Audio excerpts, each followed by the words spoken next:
ശാന്തി ശാന്തി ശാന്തി.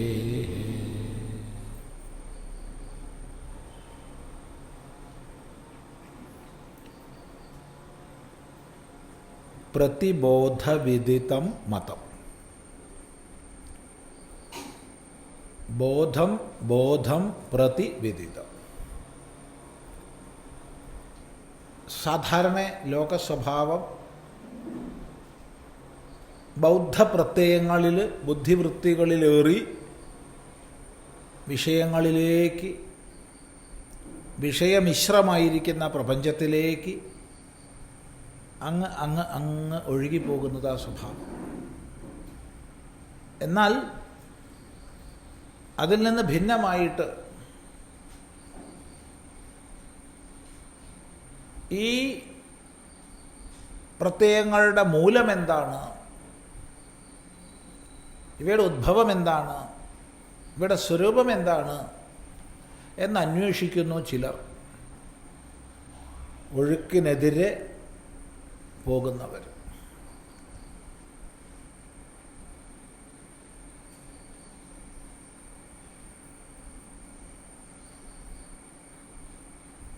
അപ്പം അവിടെ പറയുകയാണ്, ഈ ബൗദ്ധപ്രത്യയങ്ങളുടെ ഉദ്ഭവം അഥവാ സ്വരൂപം, പ്രഭവം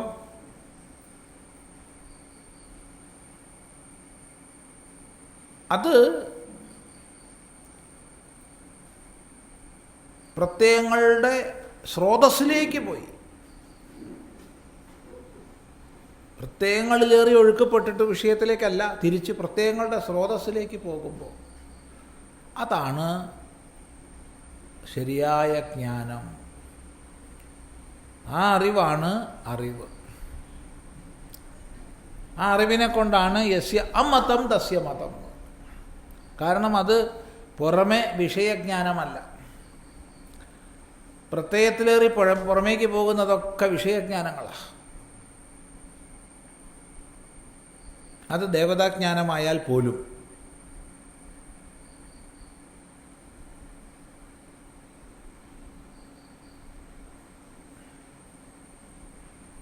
ഈശ്വരനും പ്രകൃതിയും പോലും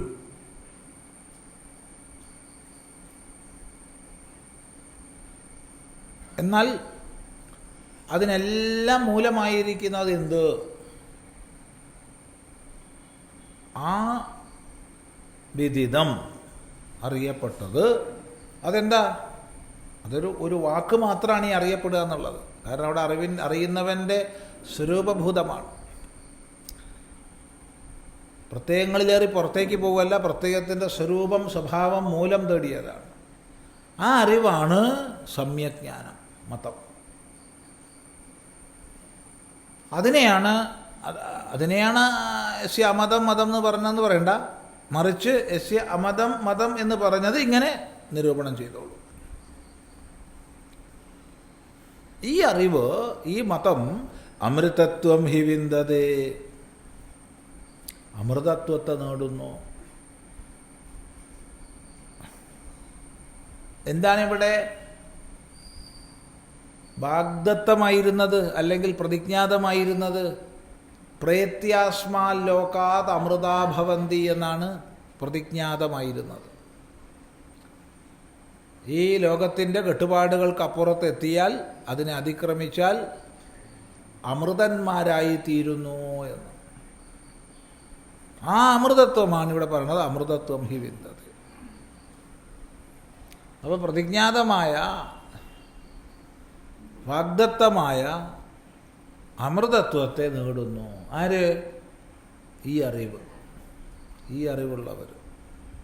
ഈ അറിവ് കൊണ്ട് പ്രതിബോധ വിദിതം മതം അമൃതത്വം ഹി വിന്ദതി. ഇതാണ് ഉപനിഷത്തിൻ്റെ വേദാന്ത ചിന്തയുടെ പരമാവധി. അപ്പം നേരത്തെ പറഞ്ഞല്ലോ, അതും തന്നെ അന്യദേവ തദ് വിദിതാത് അഥോ അവിദിതാത് അധീന്ന് പറഞ്ഞു. അത് തന്നെയാണ്. കാരണം എന്താ വെച്ചാൽ അവിടെ അറിയപ്പെട്ടതിൽ നിന്നും അറിയപ്പെടാത്തതിൽ നിന്നും അന്യമെന്ന് പറയുമ്പോൾ അറിയുന്നവൻ്റെ സ്വരൂപമാണ്. ഈ ബൗദ്ധപ്രത്യയങ്ങളിലേറി ഉള്ളിലേക്ക് അന്വേഷിച്ചു പോകുമ്പോൾ നമ്മൾ എത്തുന്നത് അറിയുന്നവൻ്റെ സ്വരൂപത്തിലാണ്. കാരണം പ്രത്യയങ്ങളിൽ പുറത്തേക്കാണ് പോകുന്നത്.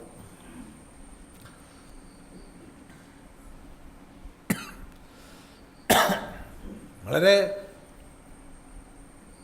വളരെ ഹൃദ്യമായിട്ട് സുന്ദരമായിട്ട് രമണ മഹർഷി പറഞ്ഞു തരും. ദൃശ്യവാരിതം ചിത്തമാത്മന തത്വദർശനം ചിത്വദർശനം. അവിടെ ദൃശ്യവാരിതമാണ്, ദൃശ്യങ്ങളിലേക്കാണ് കുത്തൊഴുകി പോകുന്നത്. അത് വാരണം ചെയ്തു, അത് തടഞ്ഞു വെച്ചാൽ ബലപൂർവകം ഭിത്തി കെട്ടി തടഞ്ഞതല്ല, വിവേകം കൊണ്ട്. എന്നിട്ട് തിരിച്ചു തന്നിലേക്ക് വിട്ടു, തൻ്റെ പ്രഭവത്തിലേക്ക് വിട്ടു. കശ്ചിൻ നദ്യാഹ പ്രതിസ്രോത പ്രവർത്തനം ഇവ എന്ന് കഠോപനിഷത്ത് ഭാഷ്യത്തിൽ പറയും.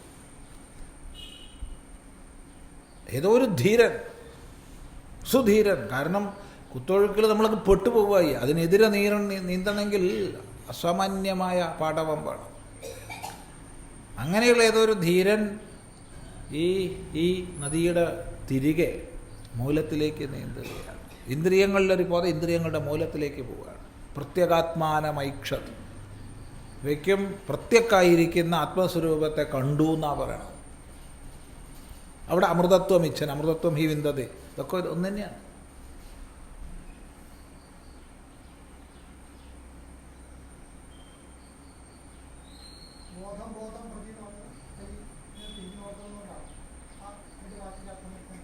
ബോധം ബോധം പ്രതി, ബോധത്തിന് നർക്ക്, ബോധത്തിലേറി അങ്ങോട്ടല്ല. ഓരോരോ ബോധത്തെയും ബോധശബ്ദത്താൽ ബൗദ്ധ പ്രത്യയമാണ് അർത്ഥമാക്കുന്നത്. അപ്പോൾ പ്രത്യയങ്ങളുടെ ഉള്ളിലേക്ക്, പ്രത്യയത്തിലേക്ക് നോക്കുക, പ്രത്യയത്തെ നോക്കുക. പ്രത്യയത്തിലേറി അങ്ങോട്ട് നോക്കുകയല്ല, അങ്ങോട്ട് പോവല്ല. ഒഴുക്കപ്പെട്ടിട്ട് പ്രത്യയത്തിലേറെ വിഷയത്തിലേക്ക് പോവല്ല, മറിച്ച് പ്രത്യയത്തെ നോക്കുകയാണ്. പ്രത്യയത്തിൻ്റെ മൂലം, പ്രത്യയം എന്ത്, അത് എവിടെ നിന്നുണ്ടായി, എന്താണത്. ഇവിടെ പദഭാഷ്യത്തിൽ വളരെ വിശദമായി ഭാഷ്യകാരൻ പറഞ്ഞു തരും. പദഭാഷ്യത്തിൽ അത് പഠിച്ചവരാണിത് പഠിക്കുന്നത്. ഈ പ്രത്യയങ്ങളുടെ മുഴുവൻ മൂലം എന്ത്, എവിടുന്നാണ് ഉദ്ഭവിക്കുന്നത്, രണ്ട് പ്രത്യയങ്ങളുടെ മധ്യത്തിൽ എന്ത്. നോക്കൂ, കടൽ കാണാത്തവരില്ല.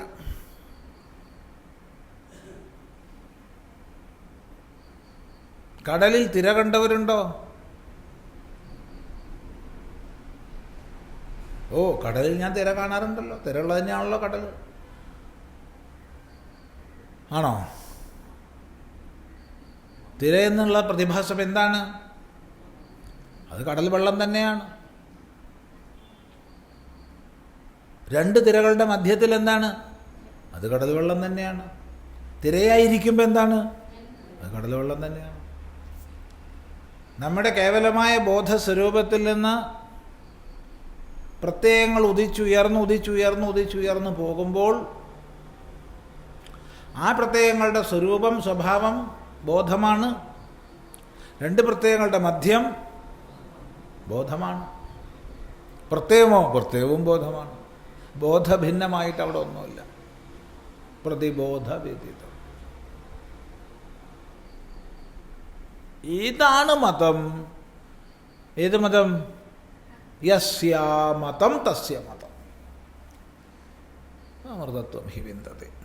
കഴിഞ്ഞു. ഇത്രയുള്ള മനുഷ്യർ, ഇത്രേ വേണ്ടു, ഇത്രേ ആവശ്യമുള്ളൂ. ഇനി ഇതിൽ പല ആവശ്യമില്ല. അത് ഗുരുനാഥൻ നിർത്തുകയാണ്.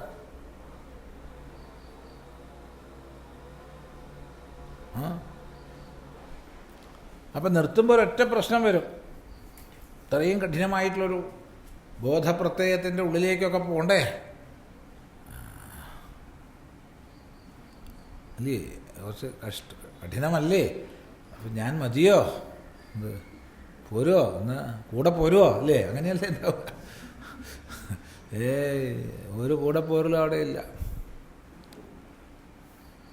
ആത്മനാവിന്ദതേ വീര്യം, നിന്നാൽ തന്നെ ഇതിനുള്ള വീര്യം നേടപ്പെടുന്നു. നിന്നിൽ തന്നെയുള്ള വീര്യമാണ്, നിന്റെ വീര്യമാണ്, നീ തന്നെയാണ് വീര്യം. അവിടെ സഹായം ചോദിച്ച് പടരാൻ നിൽക്കുന്നവർക്കുള്ളതല്ല വേദാന്തം. അതിന് വേറെ ഇഷ്ടം പോലെ ഉണ്ട്. ഇല്ലേ? ഇല്ല? ഭഗവാനെ എപ്പോഴും നീ എനിക്ക് ആശ്രയമായിരിക്കണേ. ദോഷമുണ്ടോ? ഒരു ദോഷമില്ല. ഭക്തനത് ആവശ്യമാണ്, ഭക്തനത് കരുത്താണ്. എപ്പോഴും എനിക്ക് ഭഗവാനുണ്ട്. അത് വളരാവാം. ഇനി കുറച്ചും കൂടി താണ് പോയി പറഞ്ഞാൽ, അല്ലെങ്കിൽ താണല്ലെങ്കിൽ മാറിപ്പോയി പറഞ്ഞാൽ, താണെന്നുള്ള വാക്ക് ചിലർക്ക് ഇഷ്ടക്കേടുണ്ടാക്കും, അതുകൊണ്ടാണ് മാറിപ്പോയി പറഞ്ഞാൽ എനിക്ക് ഭഗവാന്മാർ തന്നെ ഉണ്ട്. ഒരു ഭഗവാൻ രക്ഷിച്ചില്ലെങ്കിൽ വേറെ ഭഗവാൻ രക്ഷിക്കും. അതുകൊണ്ട് ഞാൻ കൃത്യമായിട്ട് സുബ്രഹ്മണ്യൻ ഇത്ര, വിഷ്ണുവിന് ഇത്ര, ശിവൻ ഇത്ര എന്നുള്ള മട്ടിൽ ഞാനൊക്കെ ചെയ്ത് വെക്കുന്നുണ്ട്. ഇപ്പോഴോ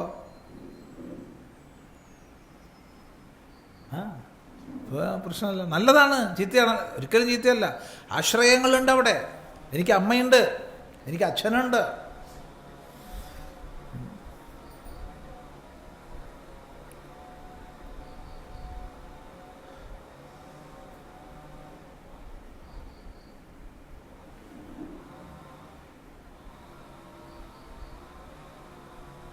കുറച്ചും കൂടി കഴിഞ്ഞു. എനിക്ക് ഗുരുനാഥനുണ്ട്. ഇല്ലേ? ഇവിടെയോ ഒന്നുമില്ല, അവിടെ കച്ചവടം കഴിഞ്ഞു. ഗുരു ഉണ്ടായിരുന്നോ? ഗുരു പറഞ്ഞു അമൃതത്വം ഹി വിന്ദതേ, കഴിഞ്ഞു, ഇനിയില്ല. അല്ല ഗുരു അങ്ങനെ കൂടെ ഇല്ലേ? പിന്നെ നിന്റെ കൂടെ നിൽക്കലല്ലേ എൻ്റെ പണി. ആത്മനാ വിന്ദതേ വീര്യം. ആത്മാവിനാൽ തന്നാൽ സ്വത വീര്യം ഉണ്ട്, ആകുന്നു. ആ വീര്യമാണ് നീ ഉപയോഗിക്കുന്നത്. അതുകൊണ്ടാണ് പറഞ്ഞത് ഇത് ധീരന്മാർക്കേ പറ്റുള്ളൂ എന്ന്. മറ്റെപ്പോഴും നമുക്ക് ചില ആശ്രയങ്ങൾ വേണ്ടി വരും. പടരാനൊരു കൊമ്പ്, വ്യാപിക്കാനൊരു വൃക്ഷം ഒക്കെ ഉണ്ടാവും. വ്യാപിച്ചു കഴിഞ്ഞാൽ ഇവിടെ ഉണ്ടൊരു പാവത്താൻ, നോക്കൂ നിങ്ങൾ. ആ ഭക്ഷണം കഴിക്കാൻ പോണ വഴിക്ക് നോക്കൂ, പാവം. അവൻ്റെ ഒരില പോലും പുറത്ത് കാണാനില്ല. ഒക്കെ മറ്റേ ആൾ ചുറ്റി, വള്ളി ചുറ്റി, ഒരില പോലും കാണാനില്ല. പാവം. ആലോചിച്ചോ, എന്തൊരു കഷ്ടം. ഇത് താങ്ങ് കൊടുത്തതാണ് അതിന് പറ്റിയത്. കയറിക്കോന്ന് സമ്മതിച്ചു പോയി. അതിനെ മറച്ചു. ഇനിയിപ്പോൾ അതിനെ പുറത്ത് കാണണമെങ്കിൽ സ്വാഭാവികമായിട്ട് യവനൊരു വാട്ടം വരുന്ന സമയമാവണം.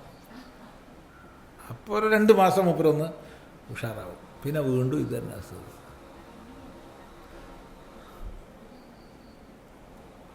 എന്താണെന്നറിയില്ല, ഇപ്രാവശ്യം കുഞ്ഞുണ്ണി മാഷ 2-3 ദിവസം ഓർമ്മ വന്നു. ജീവിതം മറ്റൊരാൾക്ക് പകുക്കാൻ തികയാഞ്ഞ് ഞാൻ എന്നെ തന്നെ വേളി കഴിച്ചു കൂടിയിടുന്നു.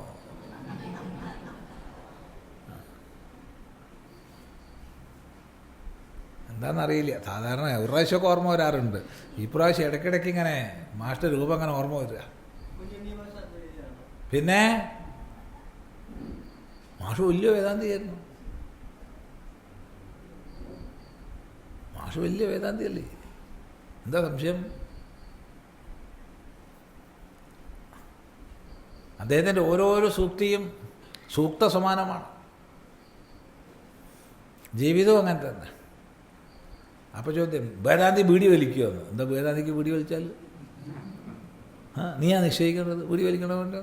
അത് അയാളല്ലേ നിശ്ചയിക്കേണ്ടത്.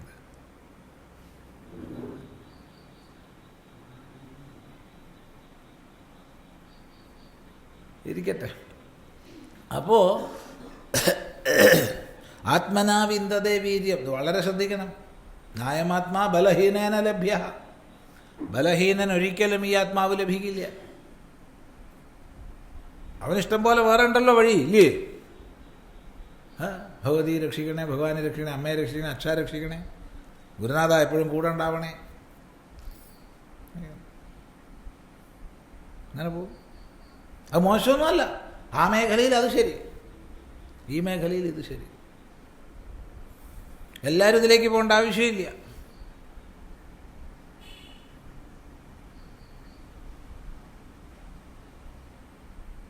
അത് ചുറ്റ് ഇത് വ്യാഖ്യാനിക്കുമ്പോൾ ജനോപകാരമാകും വിധം വെള്ളം ചേർക്കാനും പറ്റൂല. അങ്ങനെ ഉണ്ടല്ലോ. ഈയൊരു വേദാന്ത വിദ്യയാകുമ്പോൾ എപ്പോഴും നിങ്ങളെ കൂടെ ഗുരുനാഥൻ ഉണ്ടാവും, പരമാത്മാവ് ഉണ്ടാവും എന്നൊന്നും പറഞ്ഞിട്ട് അതിൽ വെള്ളം ചേർക്കാൻ വയ്യ. ആത്മനാവിന്ദതേ വീര്യം. പിന്നെ ബുദ്ധിമാന്മാരായ ഗുരുനാഥന്മാർ പറയും ഞാൻ എപ്പോഴും നിൻ്റെ കൂടെ ഉണ്ടാവുന്നു. ഇല്ലേ? മനസ്സിലായില്ല? ഓരോ പ്രാവശ്യം ഇറക്കുമ്പോൾ ഓരോ ദക്ഷിണ. കെട്ട് പമ്പയിലൊന്ന് ഇറക്കി ഒരു ദക്ഷിണ. ഗുരുനാഥ കെട്ട് താഴെ വെക്കണമല്ലോ, താഴെ വെച്ചോളൂ ദക്ഷിണ വെച്ചിട്ട്. വീണ്ടും എടുത്തു. അത് കഴിഞ്ഞ് അഴുത അവിടെ കടന്നു, മറ്റേ അവിടെ അപ്പുറത്ത് പോയി അങ്ങനെ സന്നിധാനം എത്തുമ്പോഴത്തേക്ക് ഒരു 5 പ്രാവശ്യം 10 പ്രാവശ്യം ഇറക്കലും കയറ്റലും കഴിഞ്ഞിട്ടുണ്ടാവും. തിരിച്ചു വരുമ്പം ഗുരുനാഥൻ ഇഷ്ടം പോലെ ചില്ലാനുണ്ടാവും. അപ്പം നിനക്കെപ്പോഴും ഞാനുണ്ട്. ഞങ്ങൾ ഇവിടെ ഈ കൂട്ടത്തിലുണ്ട് അയാൾ. ഞങ്ങളൊരിക്കലൊരു ബസ്സിന് കണ്ണൂരിൽ നിന്ന് വരിക, രാത്രി പരിപാടി കഴിഞ്ഞിട്ട്. ഇപ്പം മാഹിന്ന് 2 പേര് കയറി. മാഹിന്നാണ് കയറിയത്. തൊട്ടടുത്ത സീറ്റിലാണ്. എന്താ പാട്ട്? ഞാൻ കൂടെയുള്ളപ്പോൾ ഭയപ്പെടണ്ട, ഞാൻ കൂടെയുള്ളപ്പോൾ ഭയപ്പെടണ്ട.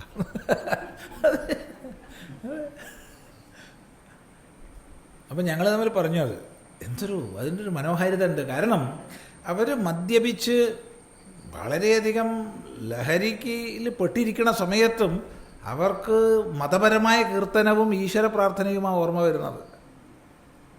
ക്രിസ്തീയ ഭക്തിഗാനാണ് അവർക്ക് ഓർമ്മ വരുന്നത്. ഹിന്ദു എന്ന് പറയുന്ന സാധനം വെച്ചാൽ കുറച്ചാ കത്തിയെന്ന് എന്താ പാടുക?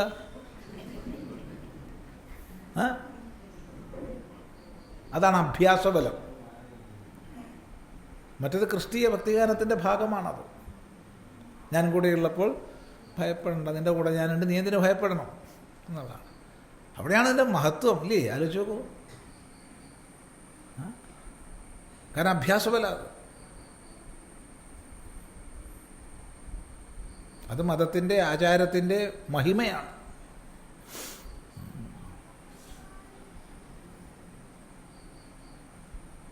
അതുകൊണ്ട് ഇവിടെ ആരുമില്ല. കൃഷ്ണനില്ല, രാമനില്ല, ശിവനില്ല, ഗുരുവില്ല, ആരുമില്ല. പിന്നെ ആരെയുള്ളൂ? ഗുരുവൊക്കെ ചെയ്തു തന്നല്ലോ. ഇത് ഇത്രയും പ്രതിബോധവിദിതം മതം അമൃതത്വം ഹി വിന്ദത എന്ന് പറഞ്ഞാൽ ഇനി എന്തിനാ പിന്നെ ഗുരു കൂടെ നിൽക്കണത്? കഴിഞ്ഞു. ആത്മനാ വിന്ദതേ വീര്യം. അങ്ങനെ നീ വിദ്യ ആർജിക്കൂ. ഈ പറഞ്ഞ എന്നാൽ വിദ്യ അമൃതം വിന്ദത. കഴിഞ്ഞു. ഉപദേശം കഴിഞ്ഞു. ഇനി ഉണ്ടെന്ന് വിചാരിക്കണ്ട.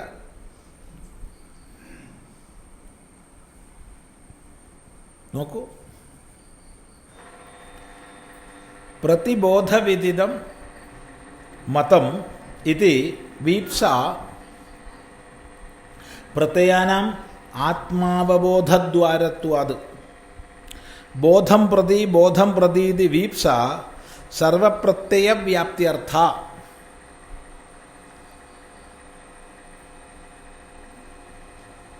ബൗദ്ധാ ഹി സർവേ പ്രത്യയാഃ തപ്തലോഹവത് നിത്യവിജ്ഞാനസ്വരൂപാത്മവ്യാപ്തത്വാത് വിജ്ഞാനസ്വരൂപാവഭാസാഃ തദന്യാവഭാസാഃ ഭാസശ്ച ആത്മാ തദ്വിലക്ഷണഃ അഗ്നിവത് ഉപലഭ്യത്തെ ഇതി തേന തേ ദ്വാരീഭവന്തി ആത്മോപലബ്ധൗ. തസ്മാത് പ്രതിബോധാവഭാസപ്രത്യഗാത്മാതയാ യദ്വിദിതം തദ്ബ്രഹ്മ തദേവ മതം ജ്ഞാതം തദേവ സമ്യക് ജ്ഞാനവത്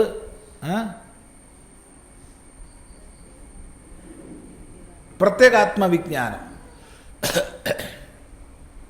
ന വിഷയവിജ്ഞാനം.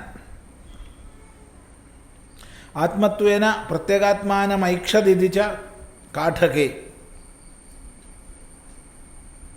അമൃതത്വം ഹി വിന്ദതേ ഇതി ഹേതുവചനം വിപര്യേണ മൃത്യുപ്രാപ്തേഃ. വിഷയാത്മവിജ്ഞാനേ ഹി മൃത്യുഃ പ്രാരഭതേ. ഇത് ആത്മവിജ്ഞാനം അമൃതത്വനിമിത്തമിതി യുക്തം ഹേതുവചനം അമൃതത്വം ഹി വിന്ദതേ ഇതി.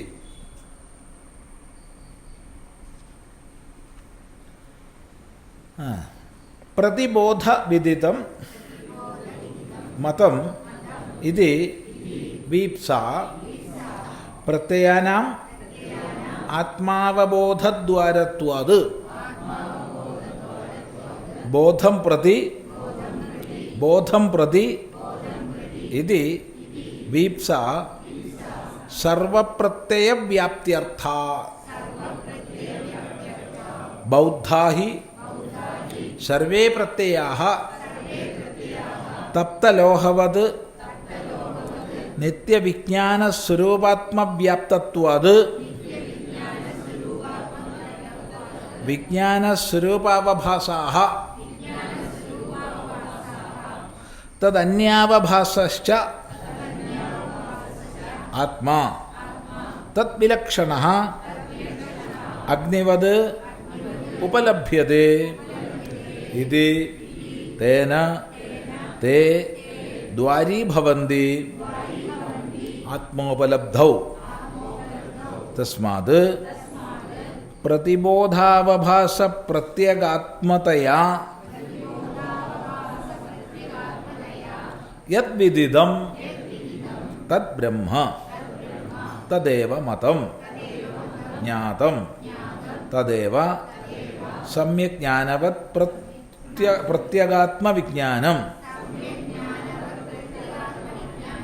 ന വിഷയവിജ്ഞാനം ആത്മത്വേന പ്രത്യഗാത്മാനം ഐക്ഷദിതി ച കാഠകേ അമൃതത്വം ഹി വിന്ദത്തെ ഇതി ഹേതുവചനം വിപര്യയേ മൃത്യുപ്രാപ്തേഃ വിഷയാത്മവിജ്ഞാനേ ഹി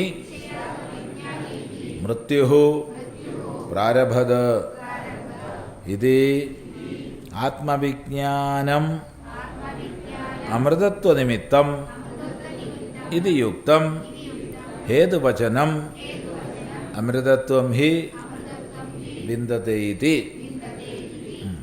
അപ്പോൾ പ്രതിബോധവിദിതം മതം അമൃതത്വം ഹി വിന്ദത്തെ.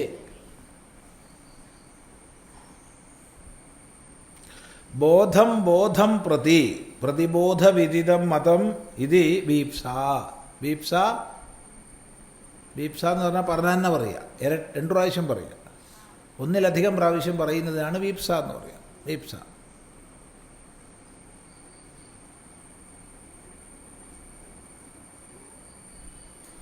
പ്രത്യേകാനാം ആത്മാവബോധദ്വാരത്വാത്. പ്രത്യയങ്ങൾ ആത്മാവബോധത്തിന് ദ്വാരമാകുന്നു എന്നതുകൊണ്ട്. വളരെ ശ്രദ്ധിക്കുക പ്രയോഗം. സാധാരണ നമ്മൾ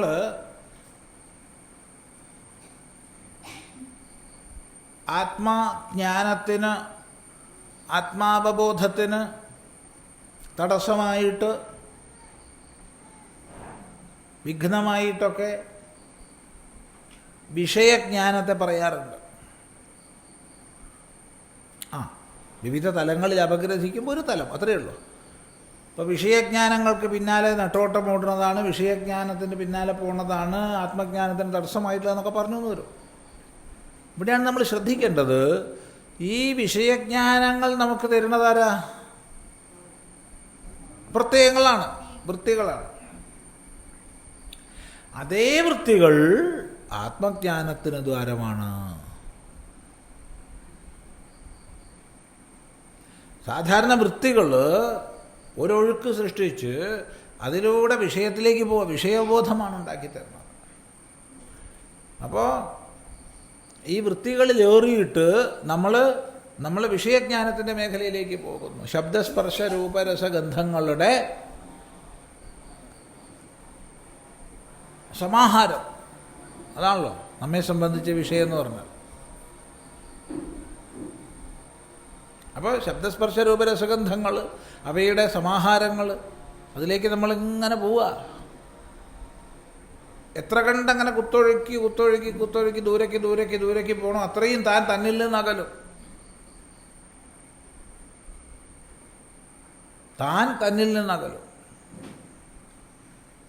എന്നിട്ട് താൻ വിഷയങ്ങളോട് ഘടിച്ചു.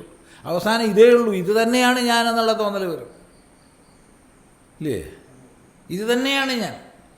ആദ്യം ഇതില്ലെങ്കിൽ ഞാനില്ല എന്നൊക്കെയാണ്, കുറച്ച് കഴിഞ്ഞാൽ ഇതില്ലെങ്കിൽ എന്നുള്ളതൊക്കെ പോയിട്ട് ഇത് തന്നെയാണ് ഞാൻ എന്നുള്ള താതാത്മ്യം വരും.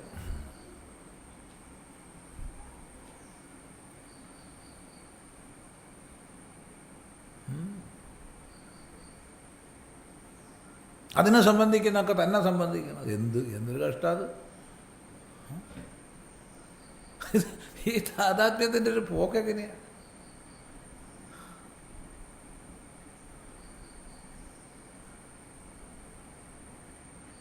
അപ്പോഴാണ് ഇയാളുടെ എന്താ പറയുക ഭർത്താവിന് പ്രസവ വേദന വരുന്നത് അപ്പോഴാണ്. ഒരു വൈറ്റമിൻ ഗുളികയോ ഒന്നുമില്ലെങ്കിൽ എന്തെങ്കിലും, ഇനി വൈറ്റമിൻ ഒന്നും കൊടുക്കണമെന്നില്ല, എന്തെങ്കിലും ഒരു സാധനം ഗുളികേൻ്റെ ആകൃതിയാക്കിയിട്ട് കൊടുത്താൽ മതി. വേദന സംഹാരിയാണെന്ന് പറയണമെന്ന് മാത്രം. അവിടെ കള്ളം പറഞ്ഞാൽ കുഴപ്പമില്ല. എന്നിട്ട് വെള്ളം കൊടുക്കുക. അയാൾ കഴിച്ച സുഖമില്ലേ? ഓ നല്ല ഭേദം ഉണ്ട് കേട്ടോ. എന്തത് താതാത്മ്യാണ്. ഇനി ഇതിനെ നേരം പോക്ക് വേറെന്ന് പറയാം. ഈ താതാത്മ്യത്തെയാണ് ലോകത്തിൽ പലരും സ്നേഹം എന്ന് പറയുന്നത്. അപ്പോൾ ശരിയായ സ്നേഹം എന്താണെന്നോട്ട് അറിയുകയില്ല. അയാൾക്ക് എന്നോട് സ്നേഹമില്ല എന്നാണ്. കാരണം എന്താ? ഞാൻ ദുഃഖിക്കുമ്പോൾ അയാളും ദുഃഖിക്കണില്ല. എടാ നീ ദുഃഖിക്കുമ്പോൾ അയാളും ദുഃഖിച്ചാൽ ഇരട്ട ദുഃഖമായില്ലേ? എന്തൊരു കഷ്ടം ആലോചിച്ച് നോക്കൂ. എനിക്ക് ഈ ദുഃഖമൊക്കെ ഉണ്ടായിട്ട് അയാൾക്കൊരു കുസലും ഇല്ല. എന്തൊരു കഷ്ടം. പിന്നെ അയാളും കൂടി ദുഃഖിച്ചാൽ പിന്നെ ആരുണ്ട് നിന്നെ സേവിക്കാൻ? ഇപ്പം ഇതൊക്കെ പറഞ്ഞാലും ഇതൊക്കെ അറിഞ്ഞാലും ചിലപ്പോൾ നമുക്കങ്ങനെ താതാത്മ്യം വന്നു പോവില്ലേ? അതൊക്കെ വരും. ഇവിടെ നമുക്കുണ്ടായി പിന്നെയല്ലേ. ഇവിടെ നല്ലൊരു നേരം പോക്കുണ്ടായിരുന്നു. പറയാനൊരു ലജ്ജ ഉണ്ടോയെന്ന് ചോദിച്ചാൽ നമുക്ക് ലജ്ജ അല്ലല്ലോ, അതുകൊണ്ട് പറയാം. ഒരു അന്തര്യോഗ സമയമാണ്. ഒന്നാമത്തെ ദിവസം ഡിസംബർ 23.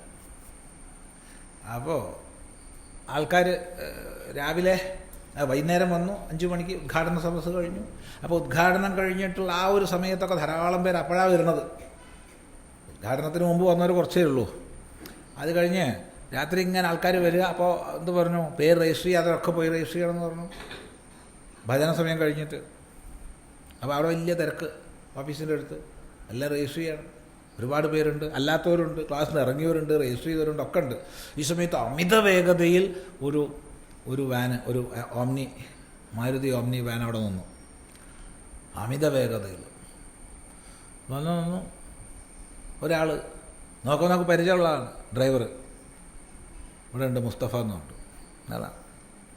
അപ്പോൾ ഇപ്പുറത്ത് നമ്മളെ വളരെ ആവശ്യമായിട്ട് വളരെ ബന്ധപ്പെടുന്ന ആളിരിക്കുന്നുണ്ട്. എന്താ പറ്റിയത്? അയാൾക്കൊരു സ്കൂട്ടർ അപകടം പറ്റിയിട്ട് കാല് പൊട്ടിയിരിക്കുകയാണ്.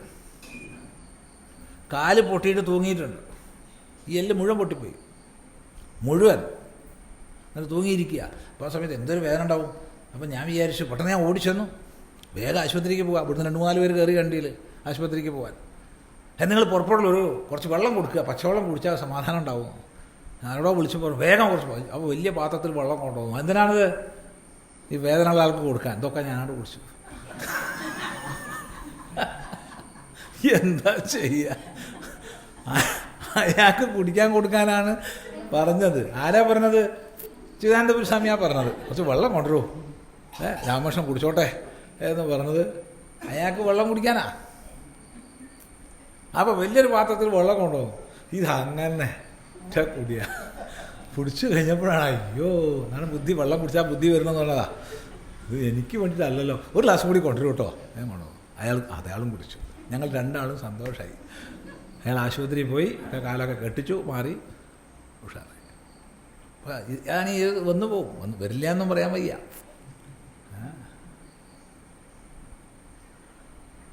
പിന്നെ ഒരു വ്യത്യാസം എന്താ വെച്ചാൽ അങ്ങനെ വരുമ്പോൾ ഒരു സന്തോഷം അതിലുണ്ട്, ഒരു തമാശ തോന്നും. മറ്റേത് തമാശ തോന്നില്ല. അതാണ് അതിൻ്റെ ഒരു വ്യത്യാസം. അത്രയേ ഉള്ളൂ.